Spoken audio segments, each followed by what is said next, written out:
It's the Pete Sousa Show. Sports, Pete.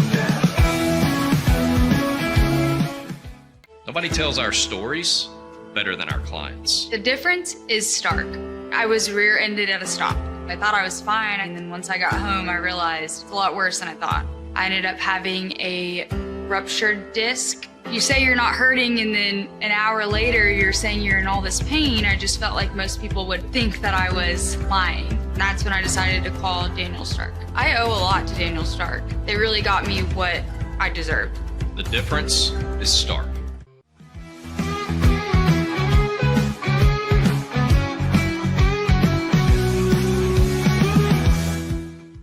We definitely love our relationship and love Extraco. It's been an amazing experience. They made the PPP process easier. They were reaching out to me saying, what can I do to help you? That made a huge difference because my stress level, when we shut down, to afterwards was night and day. Our experience with Extraco has been phenomenal since the very beginning, so we love Extraco.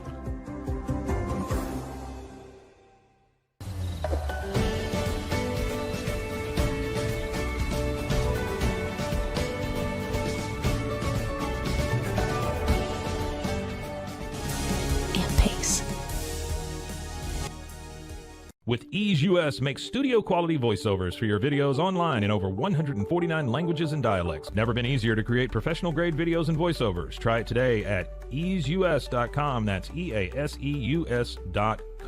Ease US. Hi, I'm Mitch, the co-founder of Cake, a sexual health and wellness company designed for today and designed for you. Yes, you. The entire product line can be found at hellocake.com, and it's also available in every Walmart near you.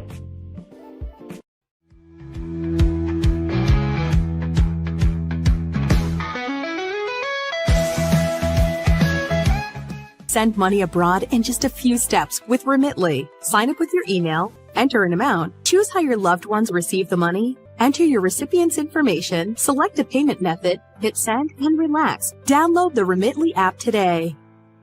Tervis is all about staying hydrated. Each product is built to last and comes in endless designs to match your personality. Stay refreshed and express yourself with Tervis. Visit tervis.com today and find your perfect tumbler. Looking for tickets to the hottest shows, games, and events? Ticket Liquidator is your one-stop shop for great prices, no hassles, and guaranteed tickets. Whether it's sports, theater, or concert, for the best seats at the biggest events, start with Ticket Liquidator today at ticketliquidator.com. Ticket Liquidator. The You Like Air 3, launched in 2023, ushers in a new era of sapphire ice cooling technology, offering nearly painless hair reduction in just 3 weeks. That's ULIKE.com. You Like.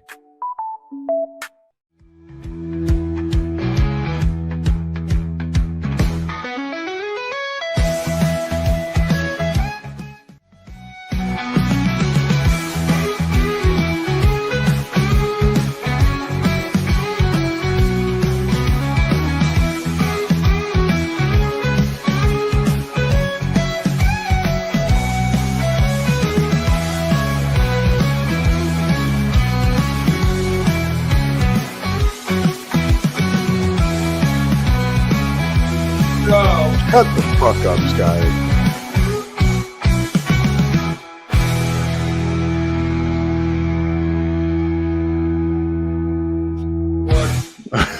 Sports, that's right.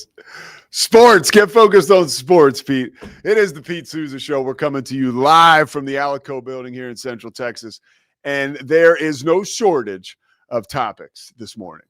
First of all, we will be joined, momentarily, by my main man, former Richmond Spider and a long, fruitful NFL career, my man Shawn Barber.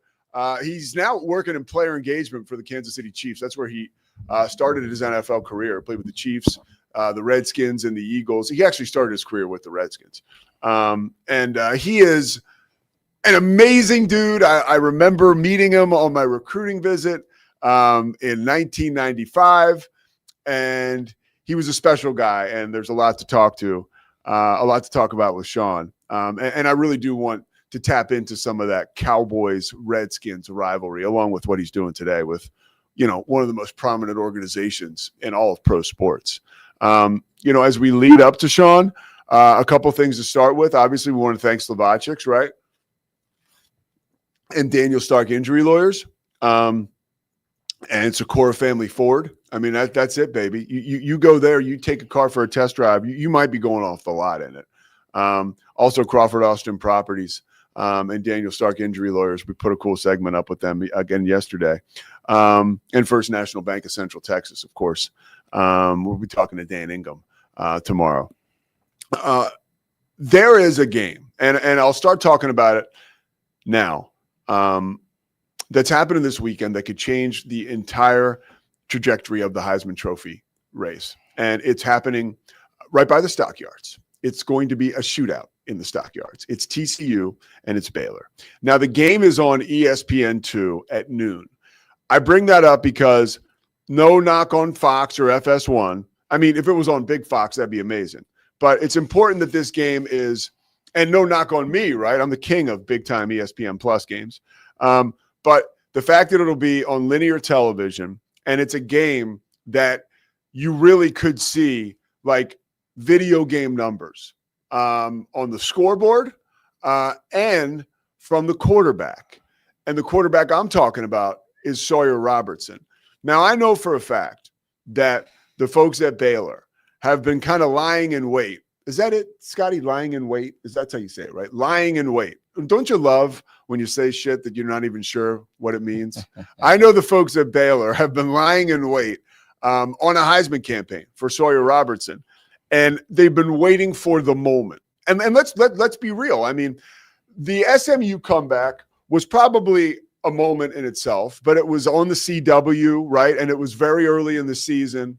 But the reason that I am now really back on the taking over my responsibility once again as conductor on the Sawyer Robertson train is because the race is wide open. And the dude leads the country in passing yards and touchdowns. And oh, by the way, he's the best dude you'll ever meet. And I know the folks at Baylor have a game plan, right? That they're probably ready to roll out at the right moment that will focus not only on his skill set, but his prowess as a person. And like Saturday, not only is a huge game, and the best part about Sawyer is he's not thinking one iota about what I'm talking about, not just because he doesn't care what Pete's saying, although he probably will tell you he does because he's that good a guy. But he's not thinking about a Heisman Trophy race. He's just not. But the numbers say he should be thinking about it. And again, the fact of the matter is any college football outlet that's worth a damn that you listen to or watch will tell you that we have no clue who the Heisman Trophy winner is going to be. It's a wide open race. So a weekend like this one, right, is a perfect opportunity for someone like Sawyer Robertson to emerge. Now, I got somebody ready to emerge right now in Kansas City, someone I know well. His name is Shawn Barber, an NFL veteran, more than a decade, which means you did a damn good job. Shawn Barber, what's up, my man? How you doing? Man, Pete, you are a man, a myth, a legend. I don't think your audience even know how honored they should be to hear from you on I don't know if it's a daily, weekly. I got to start following the podcast so I can listen to it myself, man. But listen, man, we had a fun time together at the University of Richmond, man. So, I'm honored to be well, dude, look, man, to chop it up with you a little bit. Hey, dude, I appreciate you saying that. And, someone like you doesn't have to say it, and you did, so I appreciate it. But I do want to start. I want to talk about your career, what you're doing with the Chiefs now. But I want to start with you as the man. I can say personally, for me, I had a unique experience at Richmond, right? I get there. I think I'm going to play. I have a heart problem. I can't play. People like you, and honestly, your brother Stefan, right? You guys welcomed me under the tent, and I felt like I was a member of the team because of you guys, because I didn't really inside feel like I was a member of the team because I felt like I was on the outside. So that as a teammate, right? And this is before you became a superstar, really. I knew you when you were about this thin, dude. So I just want to say thank you for that. You were always a great person first before being an amazing player. Man, I appreciate that. I would say, man, growing up, me and my brother were always more family orientated. We always we encourage our friends to come over to our house, even though, man, listen, my dad was a very strict, regulated. Listen, we took toys out. You had to put them back before you went to the next room. If you had snacks, you had to put everything away, clean up before you went to the next thing. So, I mean, it wasn't really a bunch of fun things to do around my house, but it gave us a lot of discipline, a lot of order. And it was always a method to the madness. But one thing our friends love to do is they always felt like family when they came to my house. So when I got, a chance to go to the University of Richmond and I was a freshman, man, like the one thing I thought was missing was like this family atmosphere. It felt like we were just like some mercenaries that would all like given a scholarship to come and play for Richmond. And I wanted to feel like more like it was an honor, man. It was like, man, this should be somebody's dream to come to the University of Richmond, be a Spider, be a part of this family. And I just wanted it to be a brotherhood, man. I wanted it to be a bunch of guys who spent 3, 4, 5 years together and felt like family at the end. And man, listen, I still keep up with at least 15, 16 different guys that we played with at Richmond, the Ramon Streeters, the Eric Goods, the Jasmine Colemans, it just Minoso Rogers, Keith Middleton, Kerry Goodwin, all those guys, man. I kind of keep up with those guys, hopefully to get them to a Chiefs game every once in a while, but just chop in with them, man, checking on them, see how life is treating them. Man, we have a lot of successful guys that left University of Richmond that are now doing different things, scouting, coaching, marketing, broadcasting, a lot of different roles, not just in the NFL, but just in sports in general. That's a really good point. I mean, there was something in the water there. I mean, it took me a minute to get it, but I eventually did.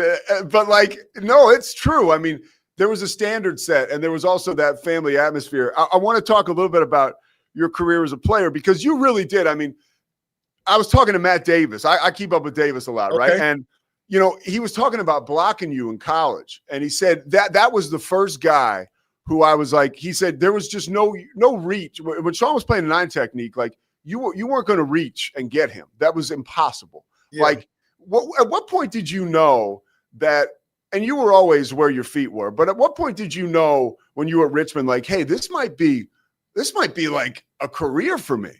I mean, I don't know if I ever thought about it being a career while I was at Richmond. I think I just wanted to get an education. I didn't have enough money to, pay for school. And so when Coach Reed came to the house and gave me that good old handshake, we been close. And I was like, man, this just sounds like a guy that's going to be invested in me, developing my talents, developing like not just me as a player, but also like just me as a man.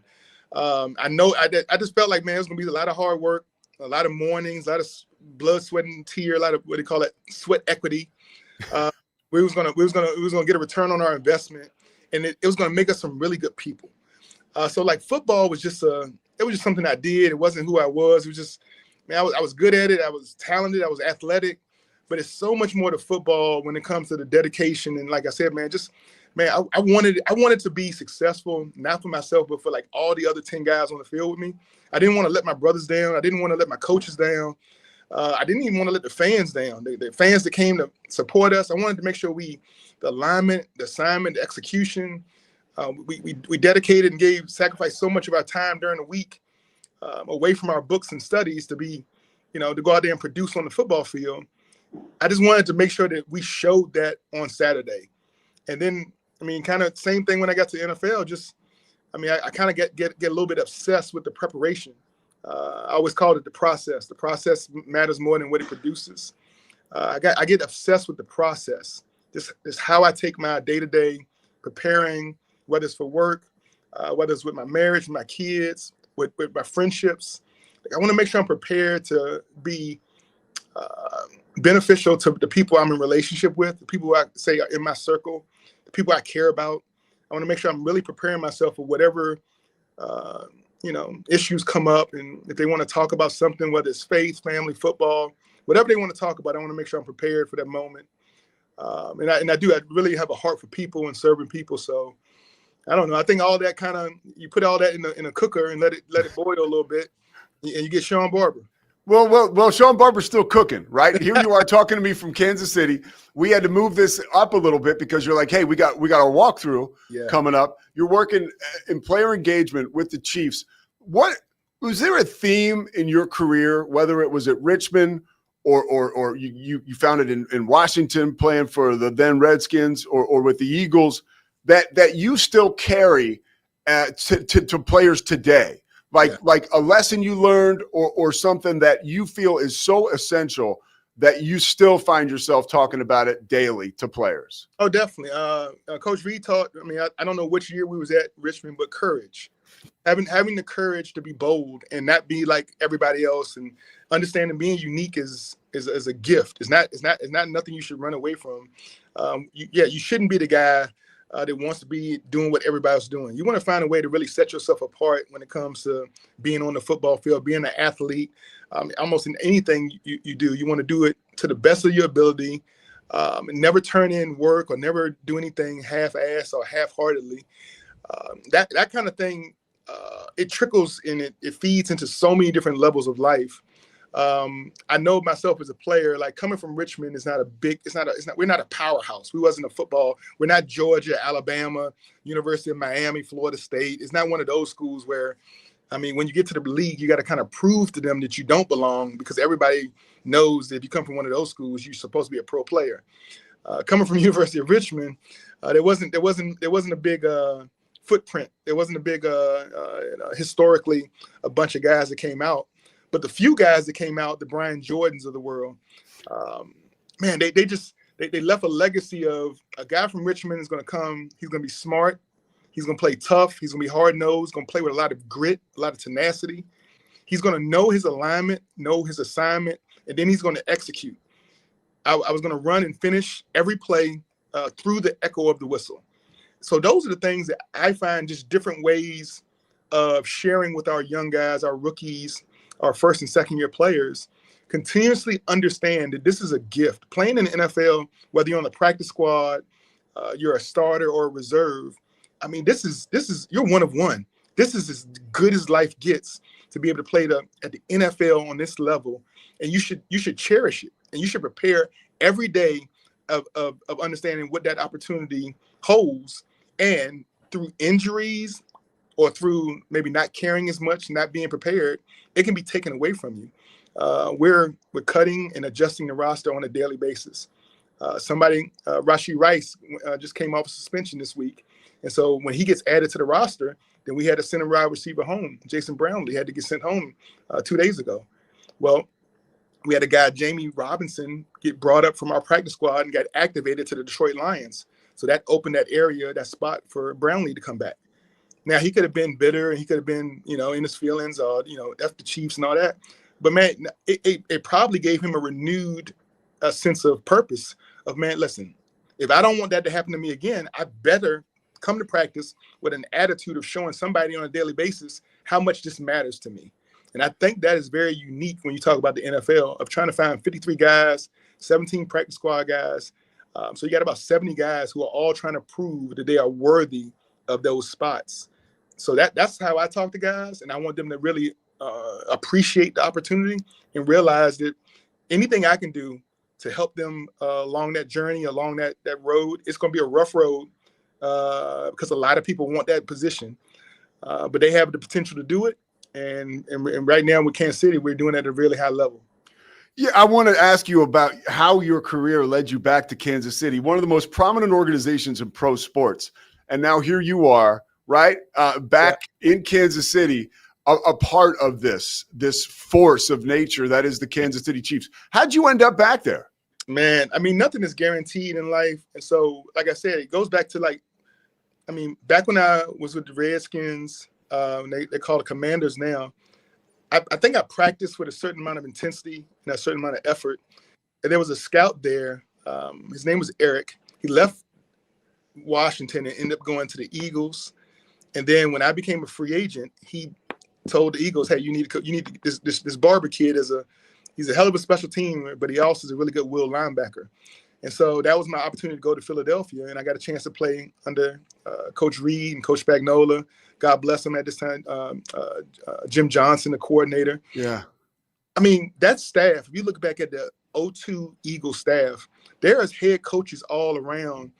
Sean McDermott, Leslie Frazier, Ron Rivera at the time, just a bunch of guys that ended up. Harbaugh, right? Yes, John Harbaugh was my special teams coach. Dave Tobe, who is now the special team coach here at Kansas City, was an assistant on that staff. Amazing staff full of soon-to-be head coaches, all had the chance to see me in my prime. And so when those guys go to different organizations, well, then it led to me coming to Kansas City, and then I went back to Philly again, and my last year was 07 with the Texans. So I get into coaching, I get into scouting, I do some things. I become an insurance salesman. I sales insurance for about 5 years. And then when the opportunity came for me to come back to Kansas City in this role, it was just like, hey, Shawn, are you still as passionate about football as you were when you played? Are we going to get a watered-down version of you, or are you still barbershop? I said, Coach, my son was already employed here at the time, but I said, listen, you know I'm a family guy. Family's first, my faith. Those are the kind of things that those are the rocks I build everything on. So I'm going to come in with the same energy and enthusiasm I did when I was a player. I'm a lot older now, so I gotta warm my knees up a lot more and rub a little bit more Bengay on my muscles and stuff. But as far as from mentally, the food that I'm spitting out for these guys to digest is the same like mindset I had when I was going through college, going through the pros. It's a tough business because your stats matter and your production matter. But at the end of the day, man, if you come with if you're just passionate about what you do and you let people understand how much you care and how much you want to be here, why your why do you want to be here? If you know all those things, man, you're not going to have a bad week or a bad season or a bad month. You might have a bad day, but overall, people will know like who you are and what you're about. And if you can show that to this team on a daily basis, week in and week out, you'll have no problem staying in the NFL. Man, that's great stuff. And I think that I can't even imagine the service you're doing for the Chiefs and some of those young guys, especially you mentioned the first and second year dudes. We're in Texas now. I am. So, the Dallas area, Central Texas too. I want to ask you about the Washington and Dallas rivalry. That game is coming up on Sunday. What was your first experience with that rivalry where you were like, man, this is a little different? Because it was your entree into the NFL at the same time. Yeah, I can't even remember, man. So being again, like so focused in preparation on the day-to-day of my own position, I don't know if I really got caught up in the rivalries as much as I did. Like when I was at Richmond, it was Richmond versus William & Mary. Man, we wanted to beat them so bad and everything. When I got to the pros, each week was its own set of circumstances, set of hurdles, set of issues. I don't know if I ever got caught up with the Cowboys and Redskins or the Commanders being a bigger game than any other game. It was, now when you're in the league, you get paid each week. You're out there it's a job and it's a career. And so I was just looking at that. This is one of 16 games of me to show that I deserve to be a starting linebacker in the league. And I mean, if I'm not a good enough linebacker to start for the Redskins or the Commanders, I got to show I'm good enough for another team to pick me up. So I always had that, always playing for that next season, playing for that next moment, playing for that next opportunity. But I did, I did open myself up to make some relationships with different coaches and people in the building who had been around the Redskin Commanders organization for a number of years. And they just talked about historically how, playing against this Cowboy team over and over, and the Cowboys being such a dominant team in the late 1990s and the early 2000s. I mean, you just hate losing to those guys over and over again. And because they was in your division, it was twice a year. I mean, the Troy Aikmans, the Emmitt Smiths, the playmakers, that Nate Newton and that offensive line they had. They were one of the most dominant teams in the NFL when I first got into the league. And so it was, if we wanted to say that we were a playoff team, I mean, it went through the Cowboys. You had to go through Dallas to prove that you was able to be worthy of the playoffs. And they was always relevant. They were always really good. They had a bunch of dominant teams. And so, yeah, you kind of got yourself up for that game. Like I said, man, that offensive line was tremendous. They had Emmitt Smith as the running back playmaker, man.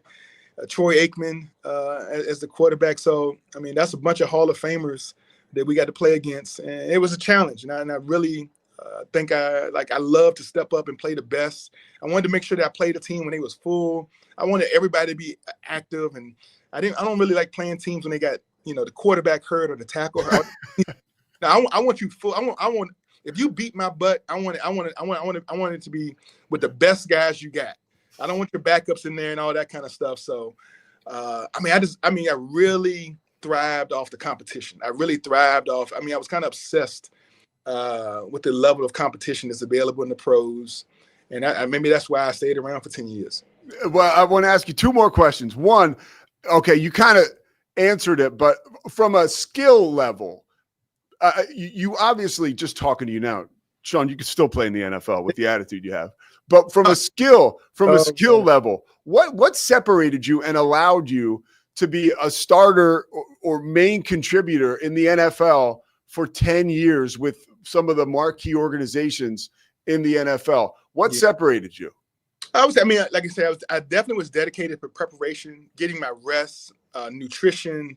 I was kind of a workout. I work out early, often. Twice a day sometimes. A beast. And by the way, the rumor was when I got to Richmond, because when Shawn became such a superstar, it was like, yo, this guy could barely do 225 when he got here. Oh, now look at him. The truth is, I did one rep of 185. We had at skilled positions, we had to do 185, and I was a wide receiver coming in, playing wide receiver and DB. I got under there, and when I say I did one rep, it probably was more like a half a rep. And they had to pull the weight up off me. But then, I realized really early on how much strength mattered, and your core strength, your upper body, all that kind of stuff.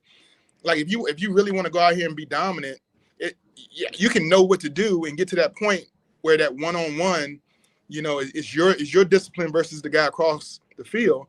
Well, if he's, 3 times stronger than you, then you're probably not going to win that much. So I really took that, those first 3 years at Richmond to really, kind of dedicate myself to like getting my body, not just strength wise, but also my conditioning and everything else just up to a level where I could now feel like, you know what, I don't care if it's first, second, third quarter, overtime. I'm going to be one of the most well-trained, conditioned, and then my body, how we say about fatigue will make you a coward. Fatigue. Yeah.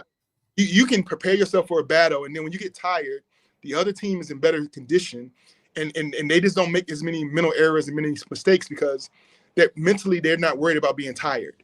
And so I realized that, like in my second year at Richmond, if I could get myself in such good shape, physically, mentally, everything, that I didn't allow myself to feel tired. No matter how many plays I was on the field, I'm not going to allow myself to take a moment to be tired. That really, that opened a lot of doors for me as far as my ability to go make plays late in the game, that big sack, that big fumble, that big, stripping the ball out, running down a running back once he breaks into the open. All those kind of things that really stand out as like highlight plays. I think my conditioning level is what allowed me to really, step up to that moment and really make that into a highlight for me instead of a low light for our team. All right, last question for you, because I know you got to go. You got walkthrough coming up, but you have been able to witness. You're one of the few people up close and personal, the evolution of Andy Reid, the guy who in Philly couldn't get over the hump to now the guy in Kansas City who is probably going to go down as maybe the best football coach in the history of football coaches. How has he evolved over, the course of time that you have got the chance to witness? Well, so there's two different levels. I said there's a side of him that he knows what he knows. He knows that there's the way that you have to go build this thing. And it's brick by brick. You got each season, you got to tear it down. No matter how good you were the previous season, if you won the Super Bowl, if you was a 5-12 team, whatever you are, you still got to strip it down to the nuts and bolts. And then you got to put it in. You got to start with the basics. You got to start with the fundamentals in training camp. And you got to build a team the right way. You can't fabricate it. There's no fast pass to get to your team playing well. And sometimes you go through some like early this year, the first 2 games, we went through some bumps and bruises that were not characteristic of an Andy Reid team. It wasn't characteristic of a team that had Patrick Mahomes and Kelsey and Chris Jones and all the stars we had. But in the long run, the fundamentals are being laid of how this team wanted to play and how these guys were going to, be available and stand up and just be a team. And the focus was just, hey, let's stick with the process. Stick with the process. If you stick with the process, then you're going to like what it produces more than not. And we're going to be there in the end. We're going to be ready. But let's not cheat the system. Let's not cheat the process. And so you got that level of Andy that knows how to win and build a championship team. But then you have the other side of him who has dealt with personality changes, because now the rookies and the guys you see in the NFL locker room nowadays are not like, I'm 50 now, so you got to go back 30 years to when I was a rookie. We were just always in the locker room. We was there. We didn't have a bunch of social media and a lot of things going on. Now, we got guys getting married to superstars and Patrick Mahomes owning all these brands and restaurants, and Chris Jones is the CEO of Sack Nation. And that's not to mention all the other, multitude of things our coaching staff and just everybody in the Chiefs kingdom got going on. The Kansas City Chiefs are trying to become an international team. They're going across seas every year to Germany and Brazil. And when you're trying to take a team and trying to convince this team of 53 guys to just focus on winning, but the organization is being spread amongst multiple nations, there's got to be a part of you as a head coach that has to be a little bit, you got to grow. You got to understand that this is not 2005 anymore. 2025, you got to understand these players are a little bit different. And even Andy himself has started making himself open up to a few commercials and a few things to let the outside world see his personality and realize he's not as strict and stringent as old school as he used to be when I played for him.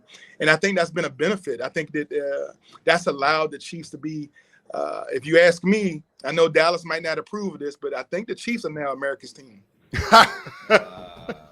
There you go. Shawn, man, you are more impressive than ever. I truly love you, and I thank you for spending the time, man. And, I got a heart for servitude, man. So I start every day with a daily devotion. The Lord blessed me with a gift of gab. I share my heart with people.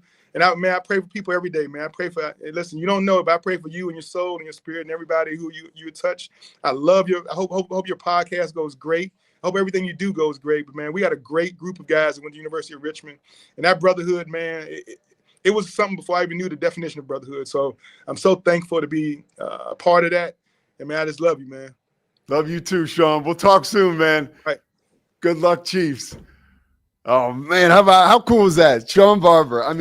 It's rare when the player and the impressiveness of the player can really meet the man. But Shawn is, and I'm telling you, like, I got to Richmond as a kid who was kind of devastated but didn't even know how to handle it because I had a heart problem. I couldn't play. And there were guys who were really good on the team who were cool to me. And Shawn was one of them. And I can tell you, I almost get emotional talking about it because that was a tough time in my life. I used to, while the guys would practice preseason in the summertime, obviously I couldn't play. So I would jog around the field. And his brother, Stefan, who obviously from Richmond with Shawn, would jog around the field with me. And like, that was like, just gave me instant credibility. And, to just talk with Shawn, I haven't talked to Shawn in 15 years, dude. It's like we haven't missed a beat. And an amazing guy from an amazing family. And just, it's no surprise that he's kicking ass in life. All right, the Pete Sousa Show comes back. We're presented by Savachics. Thank you, Shawn Barber. Yeah, man, that was great stuff. We'll be right back.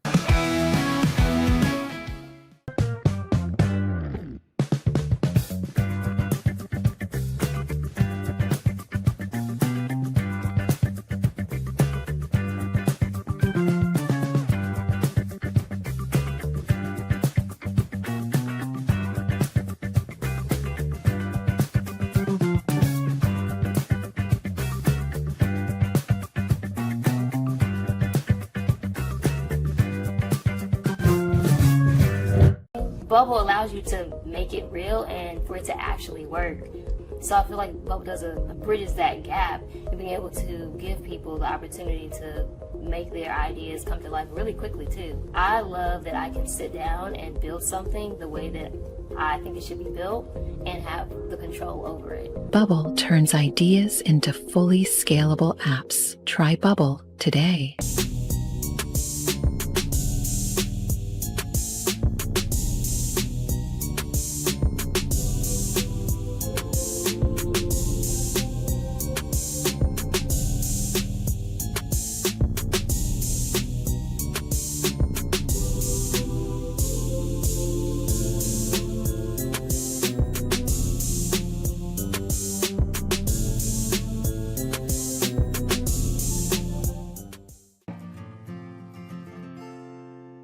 Hi, I'm Jo from Face Theory. You're going to want to have a specific goal for your skincare routine. What do you want to achieve? Active ingredients are really strong, and if you're using too many at once, your skin can get overwhelmed. Don't overspend on products. Choose products that have scientific research behind them. At Face Theory, if you're not happy with a product, just say so, just give us a shout and we'll give you your money back, no problem.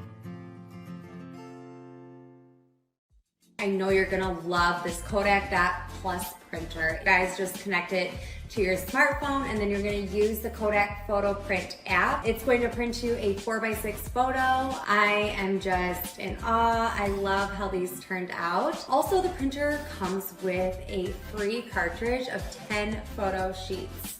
I can assure you, you are going to love this printer as much as my family has. You guys have to check it out for yourself.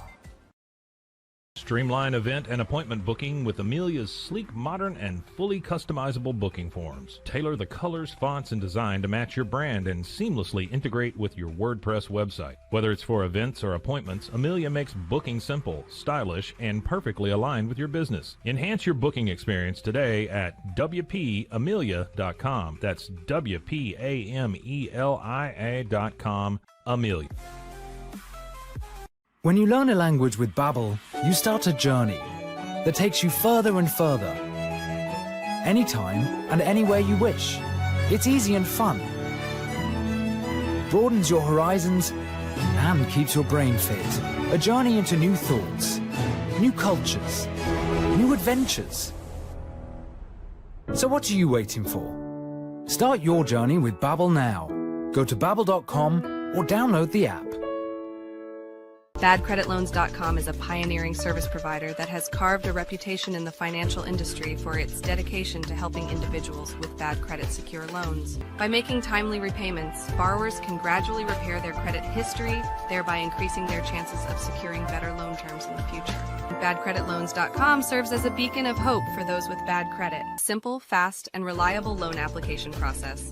And its commitment to responsible borrowing makes it a trusted partner in the journey towards financial stability. Serving Central Texas since 1889, TFNB Your Bank for Life takes pride in being more than a bank.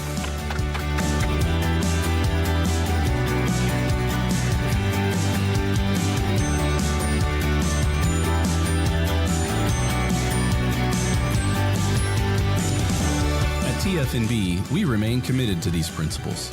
If you value them too, come join us. TFNB, Your Bank for Life. Football is back, and Underdog is the best place to make picks and win money all season long. Playing on Underdog is easy. Just pick whether your favorite players will go higher or lower on stats like touchdowns, receiving yards, interceptions, and more. Get your picks right and you can win up to 5,000 times your cash. You can play with as little as $1. Download the app today and sign up with promo code Sousa to score $50 in bonus funds when you play your first $5. That's promo code Sousa. That's S-O-U-S-A. Millions of fans have already won billions making picks on Underdog. Will you be next? Underdog. Make picks. Win money. Must be 18 plus, 19 plus in Alabama and Nebraska, 19 plus in Colorado for some games, 21 plus in Arizona, Massachusetts, and Virginia, and present in a state where Underdog Fantasy operates. Terms apply. See assets.underdogfantasy.com/web/play-and-get-terms_DFS_.html for details. Offer not valid in Maryland, Michigan, Ohio, and Pennsylvania. Concerned with your play? Call 1-800-GAMBLER or visit www.ncpgambling.org. In New York, call the 24/7 HOPE line at 1-877-8-HOPE-NY or text HOPE-NY. That's 467.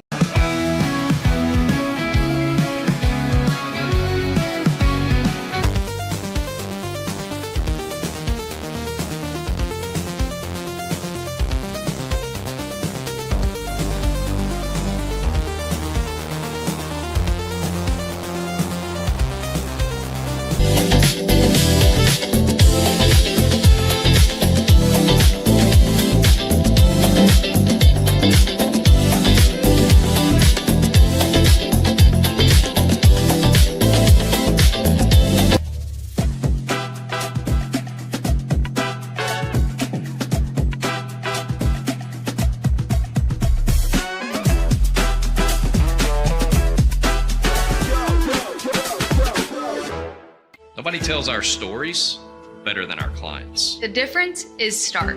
I was rear-ended at a stop. I thought I was fine, and then once I got home, I realized it's a lot worse than I thought. I ended up having a ruptured disc. You say you're not hurting, and then an hour later, you're saying you're in all this pain. I just felt like most people would think that I was lying. That's when I decided to call Daniel Stark. I owe a lot to Daniel Stark. They really got me what I deserved. The difference is stark. I know you're gonna love this Kodak Dot Plus printer. You guys just connect it to your smartphone. I can assure you, you are going to love this printer as much as my family has. You guys have to check it out for yourself. Streamline event and appointment booking with Amelia's sleek, modern, and fully customizable booking forms. WPAmelia.com. That's WPAMELIA.com. Amelia. We definitely love our relationship and love Extraco. It's been an amazing experience. They made the PPP process easier. They were reaching out to me saying, what can I do to help you? That made a huge difference. All right, the Pete Sousa Show continues, rocking and rolling. Thanks again to Shawn Barber. Just a great dude. And thanks to Kevin Fisher. Can you put up Fisher's comment? I mean, this guy's a legit big deal. By the way, during the break, we had a major meltdown, and Scotty was able to fix everything. So Scotty is and remains the man. Can you read that, Scotty? Because I can't see it. Great interview. Love seeing all the guys who came out of that league, Atlantic 10 at the time, that had great NFL careers. Brian Westbrook, Brian Finneran, Jerry Azuma, ETC. That stands for et cetera, Scotty. I know that. No, but that's true, man. Finneran had a great career in Atlanta. Obviously, Westbrook, he's damn near a household name in certain parts. That was a special time, and it really is cool to see those guys. You know, the smaller school guys like Shawn get to the NFL and kick ass and stay in the league for a decade, because it speaks to, you know, the hard work and the grit that comes with some of those small school guys, which is why now everything has changed with you get the small school guys with grit that flourish in the 1 or 2 years, let's say at the 1AA level, right? Or what do they call it? The subdivision level now. And now they get cherry picked and they go play at huge programs. So you almost don't even have that. Like a guy like Shawn would have played a year or two at Richmond, and then I'll tell you what would have happened, because I know Shawn too. He would have gone to play with the Sharper brothers or with Jamie Sharper at Virginia, and would have gotten a lot of money. And who knows what happens, right? Because he gets paid, and there's whatever, all these other factors that come with it, and maybe that disrupts the process that Shawn was using. But it doesn't seem like there was much that was going to get in the way of that. That dude was a badass. All right, before we go today, I do want to talk about something major that's happening this weekend, and it can't be overlooked. This is the biggest game in college football this weekend, and people can no. Okay. Say that again. You know how people get, you know, like they try to talk a little smack about like, oh, like you like the Big 12 too much, or you don't know. But I'm going to tell you that Utah and BYU, okay, that game is going to be Saturday night, 8 Eastern time. You can watch it on Fox. Utah right now is a 3.5-point road favorite in Provo, which is a real surprise to me. I think BYU is looked at this year, I think, as a paper tiger, and no pun intended, with their quarterback being freshman Tiger, Tiger Bachmeier is a wide receiver, Bear Bachmeier. But you get what I'm saying. Wah, wah, wah. But you get my point. This game, okay, it's the 103rd meeting between these two schools, right? And the rivalry is palpable among BYU and Utah alums, right? I thought Kyle Whittingham this week had a great, and maybe he says this because Utah doesn't quite have the recruiting resources that BYU has now in this new era. This is flipped because there was a time when Utah wins 9 straight against BYU, right? When they're in the Pac-12 or Pac-10. Now both teams are in the Big 12, and NIL has changed the game, obviously, which is good. You're able to pay players, but there's not any kind of, and not that it was lopsided before, but if I had to give the edge to one school, I'd give it to BYU going forward. In this specific game, BYU, I feel like, is being underestimated again because I think the power of playing at home in Provo, because this is not a scenario where, like every BYU Cougar is going to use their ticket and go to that game. Like there's 45,000 season tickets that are gobbled up by BYU, right? And BYU alums and BYU hardcore supporters. Like, yeah, I understand Salt Lake's not that far away, but that stadium is going to be BYU. I mean, there is going to be, you could, sprinkle a little red in there, here and there, but that is going to be powerful. And I feel like Vegas and the folks out there are disregarding the power of that home field advantage. Now, back to what Kyle Whittingham said this week that I totally enjoyed was he was asked, hey, what about this game and recruiting? And this, he said flat out, he said, look, it's not like these kids get to the finish line and they don't know where they're going to go. Like in this state, you either grow up, as a Ute or as a Cougar. And that's how it is. Now, we see again with the transfer portal, things have changed, right? We see marquee players for BYU going to Utah and vice versa. More so Utah going to BYU recently. I mean, just the one that just jumps out at me is like a Keanu Tanavasa, right? But the game in itself, there is so much at stake because the winner of this game sets themselves up for an appearance in the Big 12 championship. BYU does not have a loss, okay? And they are ranked 15th in the country. Utah has one loss, and all of a sudden that one loss looks pretty damn impressive because it was to Texas Tech. And now we have all anointed Texas Tech the king of the Big 12. By the way, there's a lot of football left. And with football usually comes chaos. So by no means am I sitting here saying that BYU is a lock to go to the or Texas Tech is a lock to go to the college football playoff. Right now, they look pretty damn good. I think a big key to this game that has not been talked about as much as all the other high-profile stuff. Smith Snowden, who's been spending a lot of time going both ways this year for Utah, because their defensive backfield has thinned out a little bit, he will be playing primarily on defense in this game. And I think that could lead to a big play for Utah on the defensive end, quite possibly a turnover. Remember, Bear Bachmeier is a freshman, and we saw some of that. We've seen some of that surface at times this year. Most recently, the past 2 weeks, or more specifically, the past 2 weeks. There is an opportunity. Like I talk about TCU going to play Baylor, or Baylor going to play TCU. I do feel like baked in there, you will have a Josh Hoover turnover or two, right? Just because of fast and free at TCU is starting to look like fast and loose, because there have just been more turnovers for that team. With BYU and Bear Bachmeier, he's done a nice job of taking care of the football, but at some point, I think that goes bust, at least for a game. I mean, he's a true freshman.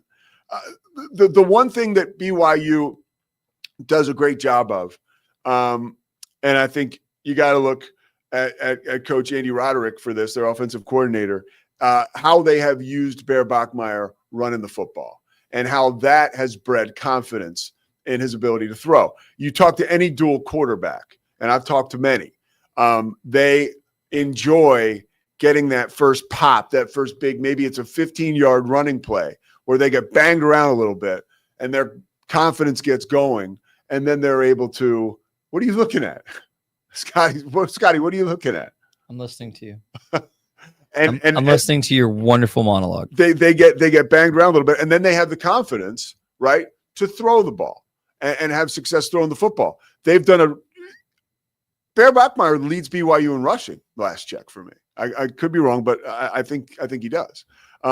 So that's something that I think will be essential for them, and to keep the passes right. They've done a nice job of, the short passing game leading to big plays. Right. We saw it with Parker Kingston last week.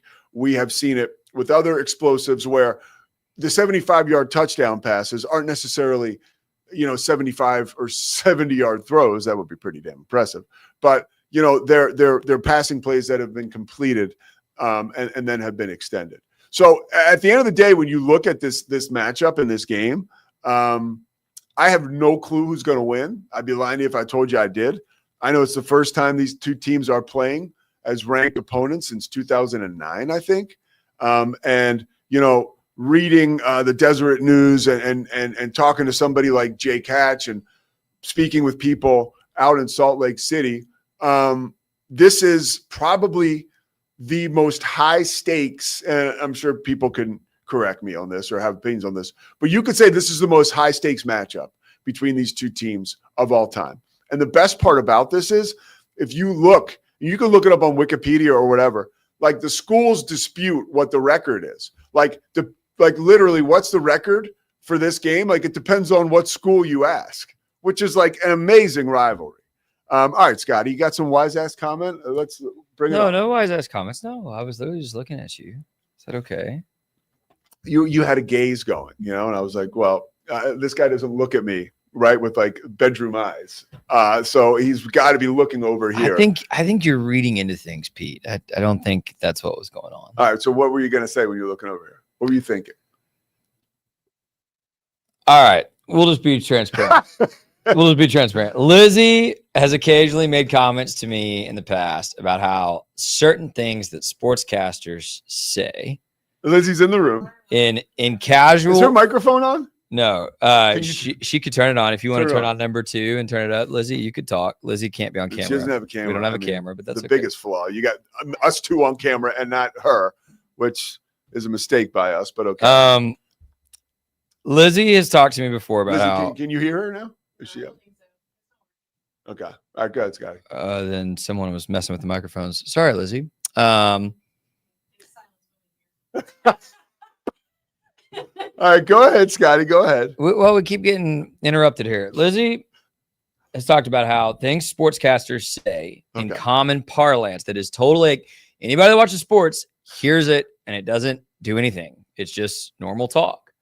If you took it out of the context of sports, would sound really ridiculous. Like what? Tell me. So just now, watching the Alabama game, score a touchdown, just two guys hooking up.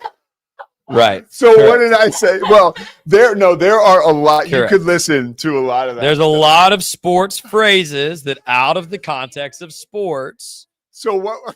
So you said, and you repeated it after you cut off your monologue to like yell at me. So it just got funnier. You used the phrase a couple times, banged around. And Lizzie and I made eye contact. And I smirked. And then you looked over here and got totally knocked off your monologue. I wasn't trying to distract you. No. You guys are like teenagers, which I appreciate because I am like one too. And look, I will say there is so much of that. It is super weird. There's a lot of sports phrases you could do, and you don't have to. You can look it up. Like maybe we could have a segment. Yeah, you go online and there's like montages of some of the things that. Yeah. Yeah, that's very true. I'm glad everybody gets a kick out of it. Anything else today from the Get Along Gang before we depart? I have something for you today, Pete. I love this. Is really important for me. Okay, good. Pete, I've shared on this show and even with you in private. Really, when I left the Mavericks after the Luka trade, how important sports fandom is to me. I'm not one to really have any rooting interest outside of the teams I grew up rooting for. But today, I need to confess. Oh, boy. What do we got here? I am a T-shirt fan for the first time in my life. Indiana football school. Football school. I bought a T-shirt for the first time in my life that is not a Baylor shirt. Now, I want to be clear. It is Baylor gang all the way, first and foremost. But as of today, I have betrayed my values. I am now officially a T-shirt fan. Let's go, IU. Okay. Let's get into this. I want to break this down a little bit. I have some questions. So, because I am a T-shirt guy too. So I never have been, but I am today. I have all kinds. I am a big, as a kid growing up, I would see all the logos of whether it was the NFL teams or Major League Baseball or college teams, and that would hit the endorphins right here. And just seeing those logos would just get me jazzed, right? I just love that. So today I still feel the same way about it. So I liked wearing, NFL, college, whatever. I just like. Yeah, occasionally you come in here in that tech shirt. Yeah, I have a tech shirt. I love it. I love it. So, but for you, I have kind of resigned myself to being someone who calls games, right? Like I don't, there's a couple teams like my Eagles, and Villanova, and obviously the Philly sports teams, the Sixers when I can stand them, and the Flyers and the Phillies. But outside of that, like, I don't know. You are Baylor through and through. You bleed green. I do. Which is why this is like a seminal moment. You're actually correct. Insane when it comes to your fandom. That's correct. So that's why this is a watershed moment. That's correct. And to be clear, just to be clear, on the record, if Baylor, by some unforeseen miracle, were to make the college football playoff and draw Indiana, I'm wearing green and gold. I'm cursing Kurt Signetti, and I'm cheering for the Bears. Of course. But I doubt that happens. And in the meantime, this story has absolutely captivated me. This is the best story in college football. When he turns down Penn State to stay at Indiana, it'll be the next chapter. I'm on the train, man. Do you want to know why? Another reason why I think it's so amazing? Yeah. Because, and I don't think you told me this, or maybe you did. Somebody revealed Kurt Signetti's age to me recently. He's like 65. Yep. He's 65. Yep. Okay. Like, so that kind of turns on its head all the things we've talked about with college football recently, right? Like this new era, you need a young guy who can run and gun and connect to the guys and stay up all night and get the recruits and all that. 65 years of age, this guy has taken a dormant program and made it a perennial top 25 team in just 2 years. And now what, 3 in the country? Number 3 in the country. You just beat Oregon in Oregon. And this was the worst college football program in the Power 4 conference record-wise when Kurt Signetti took it over of all time. Basketball school, we know. Yeah. Hence why I love this shirt. And not only that, Pete, but he did it at JMU. Yeah. Yeah. I saw a graphic the other day, I think yesterday, that was the 10 best records of the last 10 years. JMU's like number 6. I know they're not playing all these big teams, but we were talking about them potentially sneaking into the college football playoff at some point last year. They were in contention. He left that program in that place. I think they're 5-1 or 4-2 this year. He built that program from literally nothing. Yeah. Now he's resurrected Indiana, and he said last year, and I do think Penn State is going to beg him to take that job. But he said last year, and I think he'll stick to it. And maybe I'm naive. I've built the next superpower here. Why would I leave? I love it. I love everything about it. Love everything about it. So this is what you meant when you needed 3 minutes. This is correct. I thought you needed me for 3 minutes. I needed 3 minutes to tell the world. For the first time in my life, I'm a T-shirt fan. What do you think your dad thinks of that? Oh, he loved it. I showed him last night the new shirt. Scotty's dad is Baylor. Yep. I was raised the way I am for a reason. No, I showed him the shirt and he thought it was hilarious. And I always need to, because you never know who's watching for the first time. You know, Scotty literally sat in that horseshit stadium, Floyd Casey, in the pouring rain when Baylor was awful as a little boy. Yep. I mean, correct. Honestly, your father, who I've met and really like, Yeah. I mean, he's a great man, but like CPS could have come and grabbed you at that point. I don't think so. I mean, having a child sit in the rain. I was at like, Floyd Casey Stadium. I was like through 9 Baylor or 10. getting their I was asses plenty kicked. old enough. Through Baylor getting their asses kicked. I mean, it's negligent. I mean, Nah. It made me who I am, and I'm thankful. But no, he thought it was a funny shirt. I mean, just the football school of it is hilarious. But this is a great shirt. It is. No, it's a great shirt. It's a great program. And look, man, you've been on the Signetti train since September of last year. So let's not fake like this is This was probably, honestly, I started at Rogue October of last year. This was probably one of our very first conversations. Yeah. And I was like, no way. College football. I was like, hey, watch this Indiana team. Yeah. They're legit. So and now, I mean, the win Saturday is what I was like, okay, I'm buying the shirt, because as much as I loved them last year, I mean, I thought Curtis Rourke was the most underrated gem in America playing quarterback last year.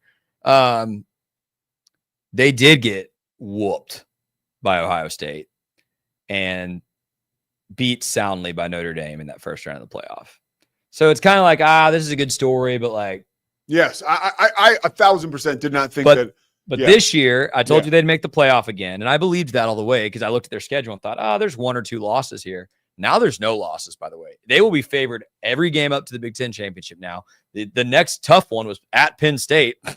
Okay, they're going to be favored in that game now. But look, I will say, and I still think they'll make the playoff, but chaos. This is we're I know they could drop one. In chaos season. They could drop one, but what they showed against Oregon, 30-20 victory, and that's only because Oregon got a pick 6, by the way. Their defense, Oregon had no answers. They had no solution to get through Indiana's defense. And I don't know how Coach Signetti does it, but Indiana has a defense that is tough, physical, fast, disciplined. I mean, and he did coach under him, so I don't think this is entirely blasphemous. It reminds you of Nick Saban's Alabama. I'm not saying the talent is quite even with Nick's best teams yet. That would be absurd. But the style, the tenacity, the discipline, the speed. When I was watching them again, I watched that whole game against Oregon Saturday, I was like, this looks like Alabama 10 years ago. I mean, it really is remarkable how they just – Dante Moore was like number 2 overall projected in the draft, and they made him look pedestrian. I mean, it was incredible. So I think this team, the ceiling, limitless this season. Limitless. All right. Well, it's a great story, and so are you with that goddamn T-shirt. All right. If by the way, if anybody wants to pick up a shift tonight at Red Herring, get in touch with Scotty. All right. The Pete Sousa Show is presented by Slovacics. We will see you tomorrow. Oh, by the way, we're talking to Jeff Pearlman tomorrow about his Tupac book.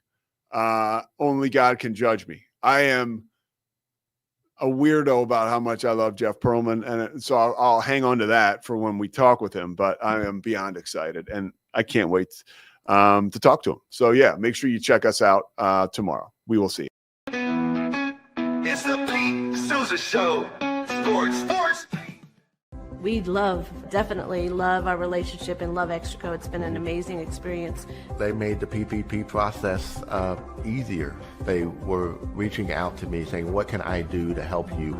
That made a huge difference because my stress level, when we shut down, to afterwards was night and day. Our experience with Extraco has been phenomenal since the very beginning, so we love Extraco.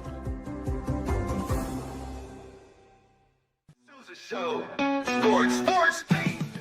Nobody tells our stories better than our clients. The difference is stark. I was rear-ended at 70 miles an hour. I was injured, had a concussion. The insurance company, they delayed. They were playing games from the initial conversation. They weren't going to help me. The biggest thing I learned through this is that you can't go through this alone. I called Daniel Stark. They were going to help me, and everything was going to be all right. Daniel Stark got me 10 times the insurance company offered. The difference is stark. Show. Sports. Our professionals are not only experts in managing urgent concerns, but also in providing top-notch preventative health care. We're proud to connect pet owners to a vast network of licensed veterinary professionals, ready to address any immediate concerns. Book your first appointment today. Nalgene Outdoor has been your trusted companion, fueling adventures and helping protect the planet. We're committed to reducing waste, improving access to clean water, and providing simple, safe, and sustainable products for you and your family. NALGENE.com.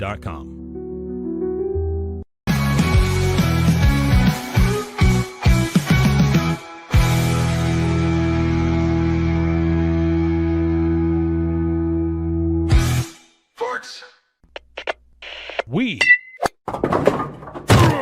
are Rogue Media Sports.